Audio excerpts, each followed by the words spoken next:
If you are having trouble hearing your phone when you receive a call, text or other alert, one feature that could be useful is Vibrate mode.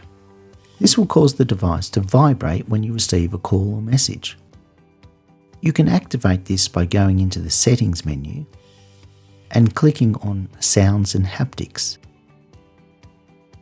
When you click the slider next to Vibrate on Ring, your iPhone will both ring and vibrate when you get a call.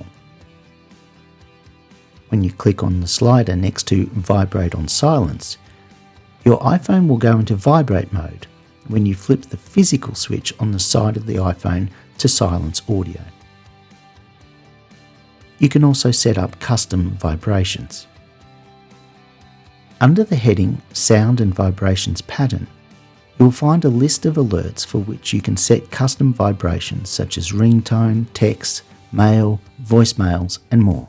When you click, for example, on text tone, click on Vibration and select one of the predefined vibration patterns.